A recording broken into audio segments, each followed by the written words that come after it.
Bom dia, gente. Quarta-feira, 6 de junho, aula de Embriologia Geral para as turmas 23A e 23B do curso de Nutrição. Bem, primeiro uns avisos. Apesar de eu já ter avisado a vocês pelo campo virtual, gostaria de reforçar nossa data e horário da prova 2, que finalmente vai ocorrer no sábado. A matéria também eu já conversei com vocês, ela vai de fertilização até notocorda, contracepção não cai, contracepção é para a prova 3, tá? Então, as matérias da última aula não vão cair, certo? Somitos e contracepção. Inclusive a matéria de hoje também não. Combinado? Eu vou soltar a divisão de turmas até amanhã, porque eu gosto de esperar um pouco para aquelas pessoas que têm algum problema em relação ao horário no sábado, que me avisem antes, tá bom? Então, se alguém tiver algum problema em relação à prova desse sábado, em relação ao horário, me avise. Se eu puder compatibilizar os horários, eu arrumo o horário para a pessoa, como eu sempre fiz. Quem fez a primeira prova deve se lembrar que eu sempre abro espaço na sala para as pessoas que estejam por ali. Então, se você quiser fazer a prova mais cedo, apareça, porque eu coloco todo mundo na sala. Normalmente eu ponho 25 por turno, para dar uma folga, e consigo colocar dentro da sala uns 30. Então, sempre sobra vaga para alguém que queira fazer a prova mais cedo, tá bom? Tá combinado? Bem, sem problemas nisso aqui?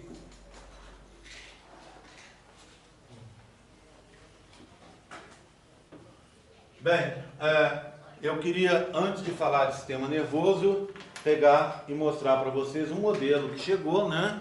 Eu contei para vocês que esse modelo estava sendo feito pela minha aluna, né? Pela Karina. Então a Karina fez esse modelo, que é o que estava faltando, aquele modelo da formação do saco vitelino, lembram disso? Do cisto exocelômico, a parte final da formação do saco vitelino. Então vocês podem ver que ele é o último da série aqui, ó. Ele é o 7. Então, só vamos revisar isso aqui rapidinho, para esse modelo eu poder utilizá-lo na prova, se por acaso eu resolver. Então, do lado de fora a gente tem o sincício trofoblasto, não é isso? Dentro dele, o citotrofoblasto, em cima e embaixo, né? Depois, a gente vai ter o mesoderma extraembrionário folheto externo, o celoma extraembrionário, o mesoderma extraembrionário folheto interno e o pedículo embrionário aqui, não é? Bem, depois, lá mais para dentro, mais internamente, a gente vai ter o epitélio amniótico forrando uma cavidade cheia de líquido, que é o âmnio, o disco embrionário, lembra, né? Aqui está representado como bilaminar, mas ele já está deixando de ser bilaminar e se tornando trilaminar. Lembram disso, né? Abaixo, você tem o saco vitelino secundário, e é essa parte de baixo que vai sofrer modificações, não é isso? Então, saco vitelino secundário definitivo, recoberto pelo endoderma extraembrionário, aqui em verde. Aí, repete, ó. Mesoderma extraembrionário folheto interno, a cavidade é o celoma extraembrionário, e aqui está o pedículo. Está vendo que esse é o único que tem essa parte solta, né? Por quê? Porque eu queria mostrar para vocês que aquele saco vitelino primitivo, primário, ele atravessou aqui e veio para baixo, ó. Está colado no mesoderma extraembrionário folheto externo. Estão vendo? Deixa eu tirar aqui para vocês verem.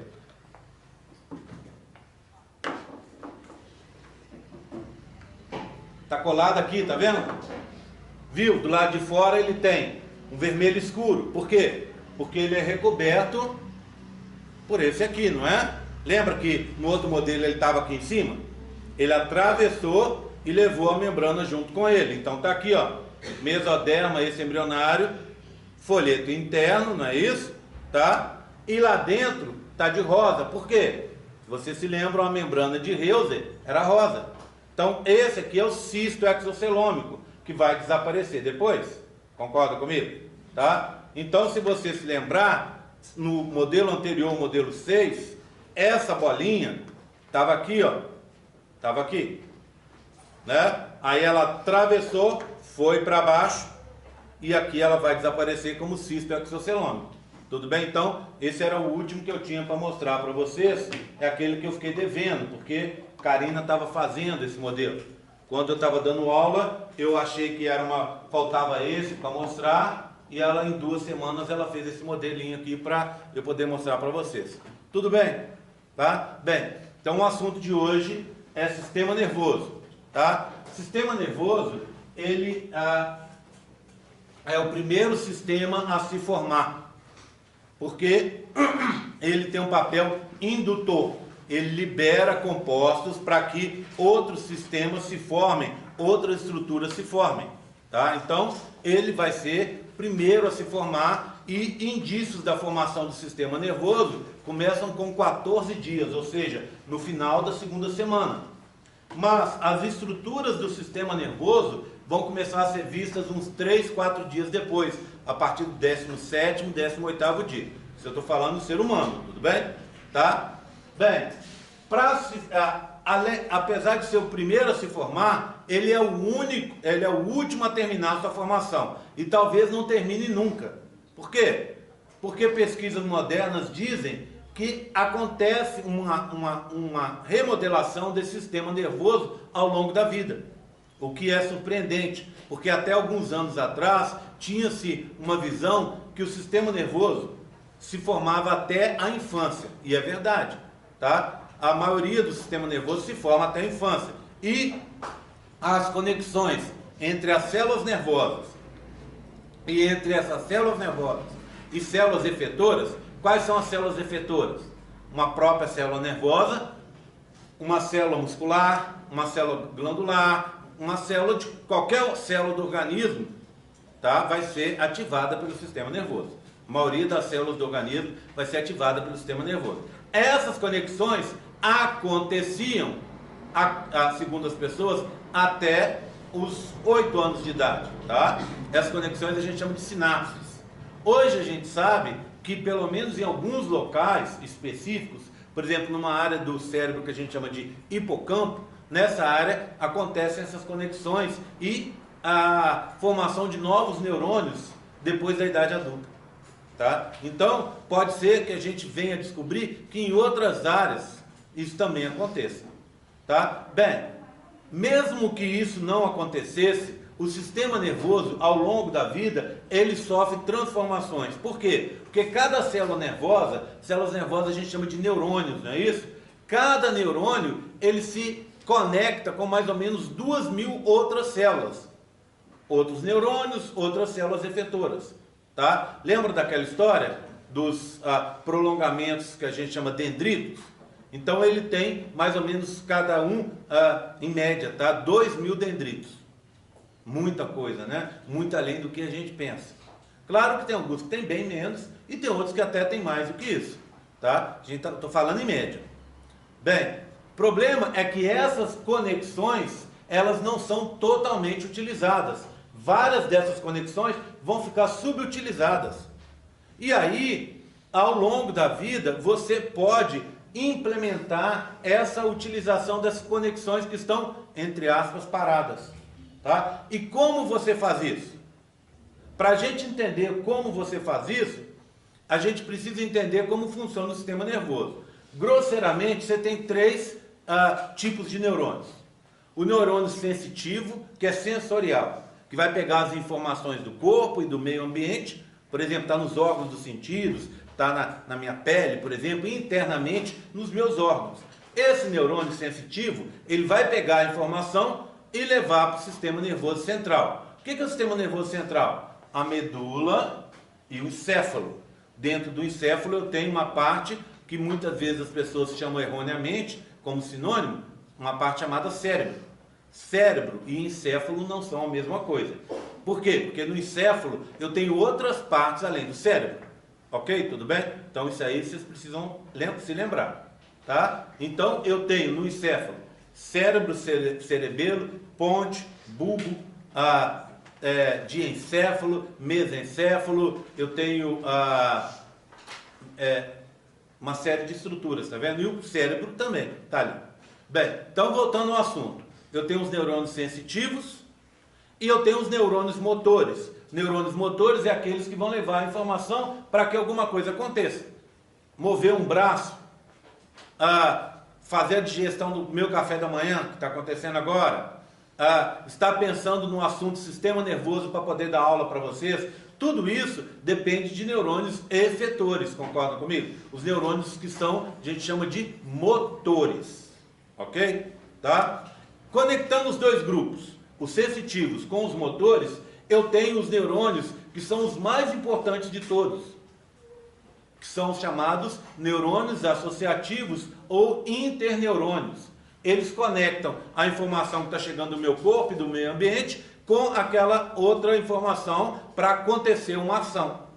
Tá? Esses interneurônios a gente tem descoberto ao longo do tempo que são os mais importantes, porque é eles que vão conectar um neurônio com outro, com outro, com outro, com outro, e aí o que acontece? Você toma uma decisão. Então o que acontece com a gente ao longo da vida? Se você é uma pessoa curiosa, se você está afim de aprender, o ser humano só chegou nessa maravilha que a gente tem hoje, né? Quanta coisa de ruim a gente fez, é claro, mas quanta coisa de bacana a gente é capaz de fazer, o ser humano é capaz de fazer, não é? Só consegue fazer isso graças à inteligência, ao conhecimento, principalmente à curiosidade. Concorda comigo? Né? Nós somos extremamente curiosos. E quanto mais curioso, mais a gente procura conhecer, aprender. Tá? E o aprender é uma coisa que a gente tem que ter ao longo da nossa vida inteira. Tá? Se você passa a sua vida, eu gosto sempre de usar essa imagem, igual um quiabo, sabe? Quiabo. Você senta aí na sala de aula igual um quiabo gigante. Fica aí.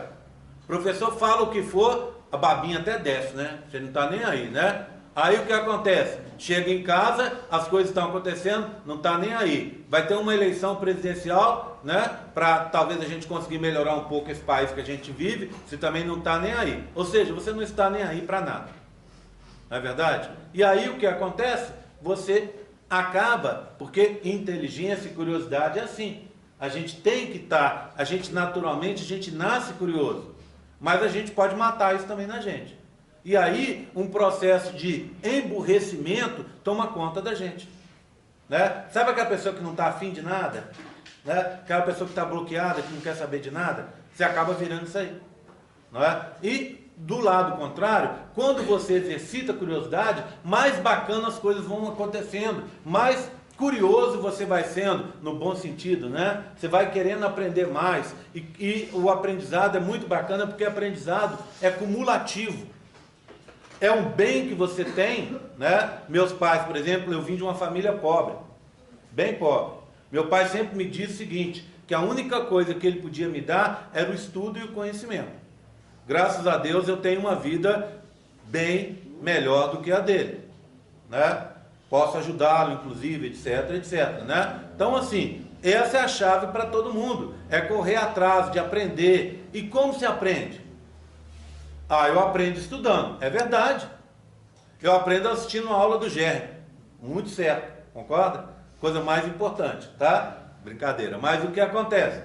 Mas você aprende das mais diversas formas. Por exemplo, você sabia que você aprende jogando videogame? Você sabia que você se torna mais inteligente dançando? Você sabia que você se torna mais inteligente andando de bicicleta? Você sabia que você se torna mais inteligente fazendo palavra cruzada? Claro que jogar xadrez, sudoku, que mais? Ler livros e tal, tudo isso é importante. Mas ler um livro, uma história em quadrinho também é importante. Por quê? Porque tudo, a gente fala assim, mas qual que é a ciência, a dificuldade que tem em dançar? Hoje, dançar é muito difícil. Olha para quem não dança. Principalmente para quando você dança com um parceiro. Você tem que fazer o movimento exato, na hora exata, seguindo o ritmo da música. Para testar isso, vocês vão cantar uma música aqui agora e eu vou chamar a Ana para dançar comigo. Vem, Ana. Com certeza. Tá? Então o que acontece? Dançar é muito difícil, não é? É engraçado, às vezes você vai numa festa, tem 5 casais dançando, aí você está sentadinho lá prestando atenção, está tocando a música. Os 5 casais estão fora do ritmo da música, já viram isso?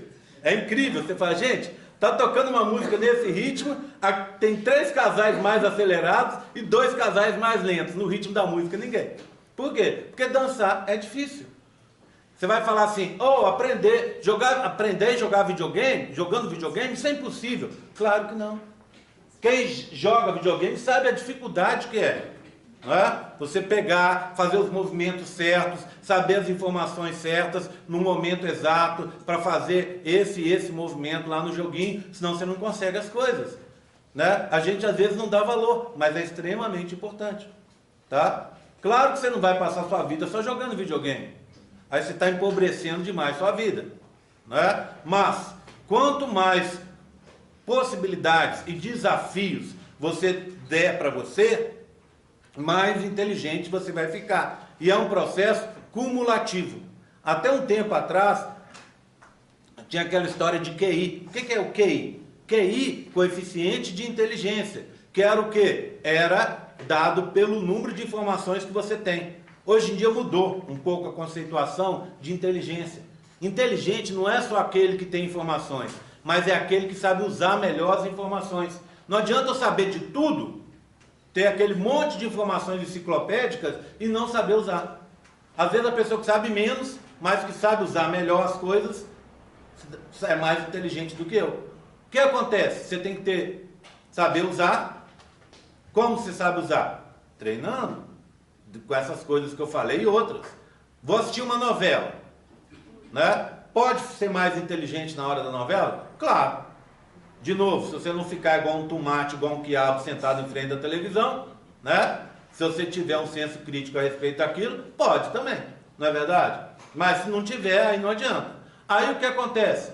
Ao longo da vida você vai colocando mais informações e essas informações vão sendo retrabalhadas, interligadas pelos tais dos interneurônios. Então, quando você vai tomar uma decisão, você junta memória, você junta raciocínio lógico, você junta as informações que você está tendo ali, você junta coisa que você leu, você junta tudo num balde só e toma a decisão. Ou não toma. Concorda comigo? Tá? Então, assim, é assim que as coisas funcionam. É assim que a gente funciona a vida da gente inteira.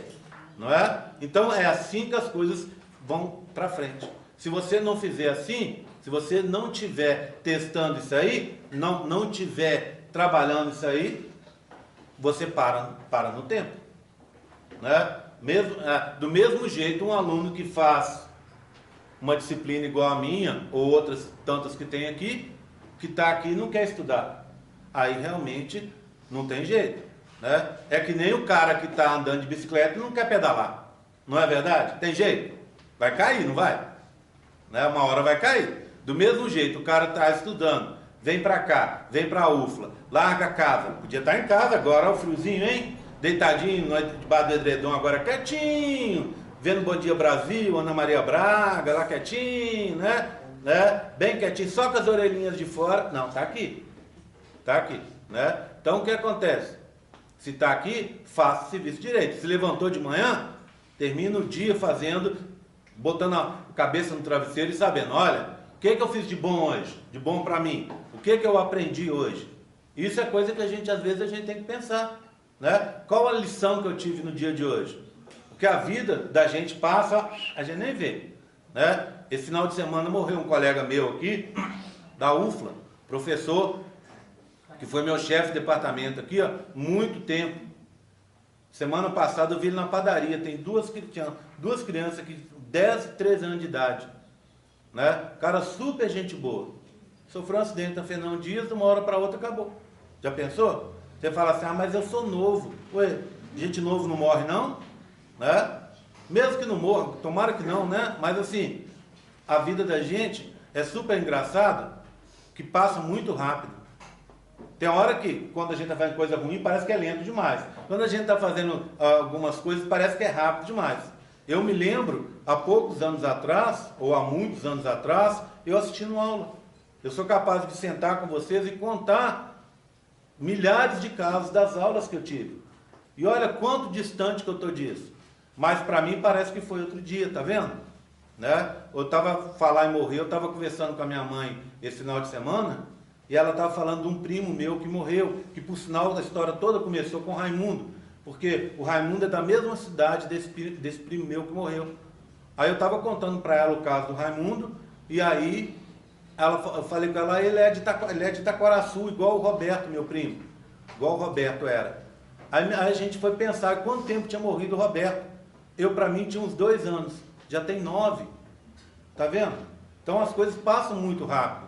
E esse momento, às vezes a gente está fazendo negócio, a gente só vê o probleminha que a gente tem ali e não vê o resto. Né? Você fala assim, pô, daqui a uns anos você vai falar, nossa, eu falo, feliz era quando eu estudava. Tinha dinheiro para nada, mas tinha uma bolsa lá do CNPq que me quebrava o galho, que era o maior dinheiro da minha vida, que é mais dinheiro do que eu tenho hoje, porque eu usava muito bem, meu pai e minha mãe me ajudavam, então eu ia e voltava da escola, comia e tal, e não gastava dinheiro na UFMG, e aqueles R$ 300, praticamente a mesma coisa, vocês imaginem, né? Então assim, me deixava milionário, né? Podia tomar minha cervejinha, pela primeira vez eu podia sair para tomar minha cervejinha e pagar, né? Podia sair com a namorada, era muito legal. Podia comprar um presente para a namorada ou comprar uma coisa que eu queria. Então assim, é uma época legal. E tem gente que joga fora. Por quê? Porque aí fica aí, ai, que problema, eu tô com problema, ai, não sei o que, minha vida é uma bosta. Pô, meu, acorda. Sabe que a sua vida é uma bosta mesmo? Olha onde você está, olha quanta gente não queria estar aqui. Né? Sai um pouquinho da sua caixinha e vê como é que tem gente que sofre aí, ó, que não tem direito nem de estar aqui. Tão inteligente ou muito mais inteligente que você ou que eu, que poderia estar aqui que não tem uma chance. Imagina. Né? Essa hora está lá, ó, trabalhando, que nem o cara está trabalhando lá em casa agora de ajudante pedreiro lá. Não conheço, mas tem um ajudante pedreiro lá em casa. Trabalhando essa hora. Tá frio, tá com chuva, tá com não sei o que, tá lá trabalhando, batendo picareta lá no meu quintal essa hora. Né? Você tá aqui. Não é? Então pelo menos valoriza isso aí. Valoriza o trabalho do seu pai, da sua mãe e sua própria existência de estar aqui, né? Bem, sistema nervoso. A notocorda é que vai induzir a formação desse sistema nervoso. Ela libera compostos para a indução do sistema nervoso, tá? Sem notocorda, sem sistema nervoso, tá? O sistema nervoso, então, vai se formar, é aquela estrutura cinza que vocês viram em alguns modelos aí. Aquela estrutura que fica ali em cima, ao lado, no meio do ectoderma, é o sistema nervoso início de formação. Então, você tem uma estrutura assim, ó. Tá aqui. Aqui está o pedículo embrionário, a linha e o nó. Por baixo, né? Aqui por baixo, saindo aqui assim, ó, teria a notocorda. Concorda comigo? Tá aqui, tá? Aqui seria, então, ó, só para lembrar, ectoderma, mesoderma e endoderma. Aqui, notocorda, não é? Não é isso? Tá aqui, ó. Aí, aqui em cima se forma uma estrutura, ó. Tá? Essa estrutura é um tecido que a gente chama ectoderma neural ou neuroectoderma, tá? É mais fácil falar neuroectoderma, ao invés de falar duas palavras. Quando forma um neuroectoderma, esse ectoderma que está aqui muda de nome de novo. A gente vai passar a chamá-lo agora de ectoderma de revestimento. Por quê? Porque no futuro ele vai dar origem à epiderme, a parte externa da pele que nos reveste. E esse aqui, o tal do neuroectoderma, tudo bem? Ele começa, posso fazer um corte agora aqui para vocês entenderem, ó? Então, uma parte, a parte de baixo. Então esse é o endoderma hipoblasto, não é isso? Esse é o mesoderma com a notocorda lá dentro. Deixa eu pôr essa notocorda mais para baixo um pouquinho aqui, ó. Notocorda está aqui. Estão me acompanhando? Acompanha aí? Aqui em cima, ó, surgiu uma estrutura grande. Aqui, ó, elevada, que é a placa neural. Vou fazer o corte aqui, tá? É aqui que eu fiz esse corte, ó, para a gente entender. Tudo bem? Então, ele começa com células elevadas aqui, ó, tá? Nesse tecido que está aqui, que é o ectoderma. Tá vendo, ó? Então, ó, só para lembrar, ectoderma, mesoderma e endoderma. Corte dali, tá? Tudo bem? Então, o neuroectoderma é o tecido. Ele tem três estruturas, três formas de aparecer ao longo do tempo, tá? A primeira é essas células elevadas aqui, essa estrutura elevada, que a gente chama de placa neural. Pronto, placa neural, tá bom? Depois, o que acontece com essa placa neural? Ela vai começar a sofrer um dobramento, assim, ó, se dobrar aqui, ó, certo? Fazendo no meio dela, então imagina, ó, aqui de fora a fora, assim, ó, fazendo uma dobra. Essa dobra para dentro, em direção ao mesoderma, tá vendo? Em direção ao mesoderma. Essa dobra vai fazer com que o neuroectoderma mude de forma. Antes era uma placa, agora é o sulco neural. Tá? Vai dobrando, dobrando, dobrando, e daqui a pouco o que ele vai fazer, ó? Ele vai entrando, entrando, entrando cada vez mais até ficar aqui dentro, ó. E ectoderma do lado de fora. Tá? Deixa eu até empurrar tudo aqui para baixo. Ficou meio empilhado aqui, ó. Pronto. Aqui é a notocorda, não é? Então, o que ele fez? Um tubo. Então mudou de nome de novo.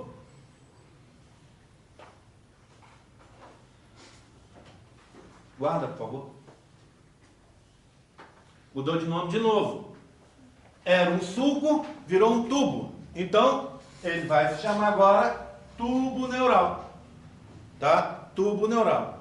Tá certo? Então, três fases, tá? Três fases de diferenciação.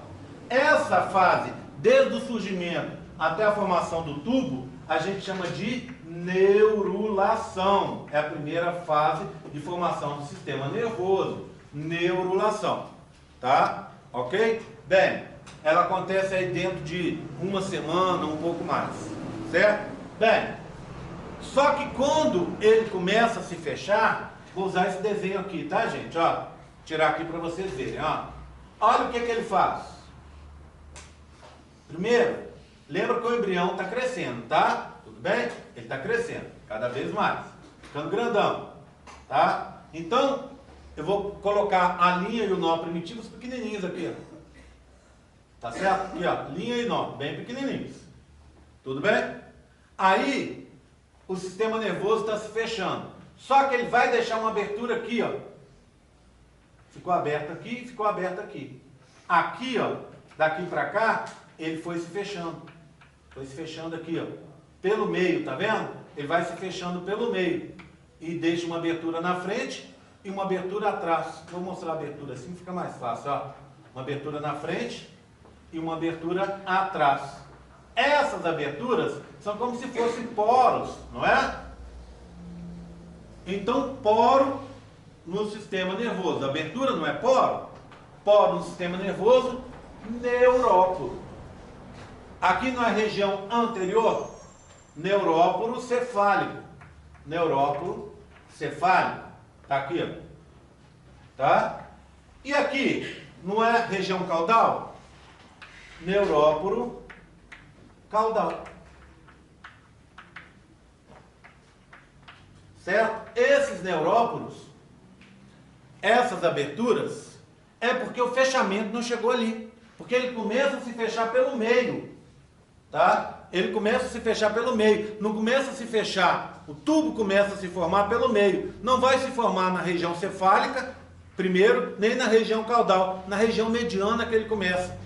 Tá? E aí ficam duas aberturas que vão se fechar daqui a pouco. Ó, demarcando o final da formação, do final da neurulação. Essa aqui, ó, se fecha com 25 dias no ser humano. E essa aqui vai se fechar com 27 dias. Tá? Então, com 27 dias termina a neurulação. Começou ali com sinal bem visível, com uns 17, 18 dias, e com 27 acabou a neurulação, a fase inicial de formação do sistema nervoso. Bem, e se não se fechar? Pode acontecer. Se não se fechar aqui, ó, vai acontecer anencefalia. A criança vai nascer sem cérebro, vamos dizer assim. Só que eu preciso dar um reparo para vocês. Não existe anencefalia no ser humano. Anencefalia é sem cérebro, sem nada, sem encéfalo, sem nada. Quando se formam pequenas regiões, não se forma todo.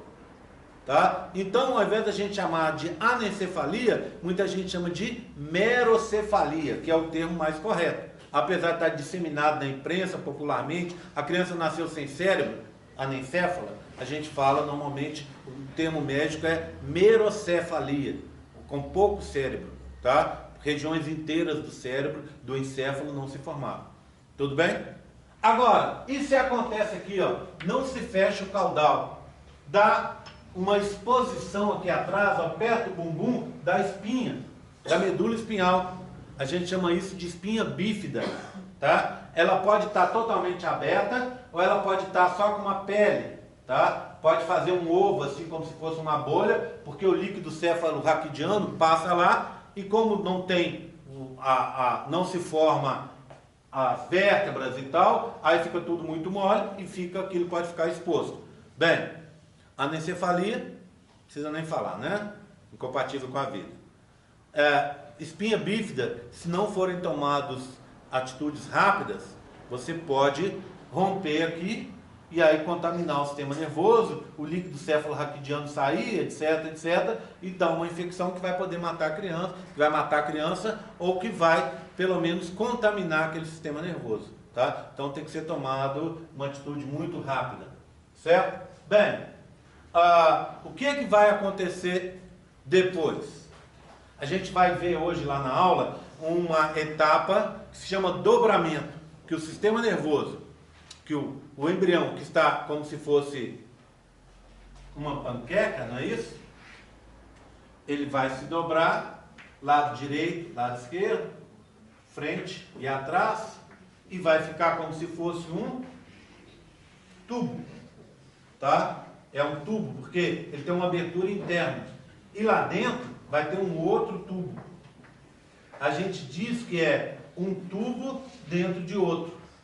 Não é? Nós somos um tubo dentro de outro. O que é que nós temos? Nós somos muito parecidos com uma lombriga, que é os asquelmídeos, o primeiro grupo animal que começou com essa estrutura. Como é que ele é? A lombriga é isso aqui. Saúde. Ela tem um tubo externo e um tubo interno. O tubo interno é o tubo digestório. Nós somos assim, um tubo externo e um tubo interno, que é o tubo digestório. Você vai falar, mas nós temos muito mais coisas ali. Tudo bem, mas continuamos sendo um tubo dentro de um tubo. O tubo digestório é grande, subdividido em áreas, etc, etc, mas não deixou de ser um tubo. E ele se forma exatamente assim. Tá? Tudo bem? Então, esse aqui seria o tubo digestório, tá? E acima dele, então vou aumentar um pouco aqui para facilitar, ó. Aumentar isso aqui, fazer assim, ó. Tudo bem? Só para facilitar. Acima dele, eu tenho agora esse outro tubo, ó. Que está aqui, ó. Que é o tubo nervoso, né? Tubo neural. Que depois vai sumir. Estava aberto aqui e aqui, né? E que depois vai fechar e vai ficar lá para dentro, tá? Ele vai ser tubo sempre. Porque se eu pego a medula espinhal, é um tubo. Aqui o encéfalo é um tubo dobrado, que a gente vai ver depois. Tá? Ele vai se dobrando, dobrando, dobrando, mas ele continua sempre sendo um tubo. Tá? E aqui embaixo, entre os dois, então, tubo neural. Embaixo aqui, ó, neural. Embaixo, o tubo digestório. E no meio dos dois, a região que vai dar sustentação, que é a notocorda. Tá? Bem, eu vou, na aula, contar para vocês o que vai acontecer na frente desse tubo. Porque quando a gente olha, esse tubo não é assim. Aqui na frente ele é ampliado, ó. Ele é bem ampliado aqui na frente, ó. E é essa parte que vai me interessar. Essa parte ampliada aqui do tubo. Por quê? Porque nessa parte vai formar um encéfalo. Daqui para trás, ó, do tubo neural, no tubo neural daqui para trás, que é assim, ó, essa região aqui vai formar a medula espinhal, tá? Que vai me interessar e que eu vou falar para vocês na aula são as transformações que acontecem aqui na frente, as tais das vesículas encefálicas, que são divididas em dois grupos. As primárias, a anterior proencéfalo, tá vendo? Pro não é a frente, primeiro. Encéfalo que vem na frente, prosencéfalo. Encéfalo que vem no meio, mesencéfalo. E um encéfalo atrás, que ele é meio gordinho, rombudo, encéfalo rombudo, rombencéfalo.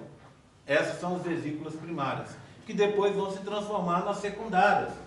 O prosencéfalo vai virar duas. Telencéfalo, a parte de fora. Sabe quando você pega o encéfalo, normalmente você vai pegar daqueles dois lados grandões ali, que são os hemisférios cerebrais. Aquela região, os hemisférios cerebrais, que tem uma camadinha de fora, que é o córtex, e por dentro é o próprio cérebro, ele vem do prosencéfalo. Dentro dele você vai ver uma estrutura pequenininha, se chama tálamo e hipotálamo, que vem de uma região chamada diencéfalo, tá vendo? Então, prosencéfalo vira dois, telencéfalo e diencéfalo, que vão originar córtex, cérebro, tálamo e hipotálamo. Hipotálamo a gente já conhece, não é? Aquela região que vai controlar a hipófise. Falamos isso lá no começo do curso. Mesencéfalo, que é o do meio, continua. E aquele rombudo, o rombencéfalo, o de trás, mais perto da medula espinhal, ele também se divide em dois. Metaencéfalo e mielencéfalo. Dois que não se mantêm no adulto. Por quê? O metaencéfalo vira duas regiões. O cerebelo, que é aquela parte que a gente controla o nosso equilíbrio. E a ponte, que controla os órgãos internos. Tá? E a parte última desse encéfalo, mais perto de todas as partes lá da medula espinhal, é o mielencéfalo. Mielencéfalo, encéfalo branco. Mielo é branco, né? Ela vai formar o bulbo, que é uma parte que eu vou mostrar para vocês, a gente vai falar daqui a pouco sobre isso, de novo, rapidamente. É aquela parte que controla a minha respiração e as batidas do coração. Tá? Então lá na aula eu tenho os modelos para mostrar para vocês, a gente vai olhar e vai dar uma revisada nisso aí. Alguma dúvida por enquanto? Chamadinha?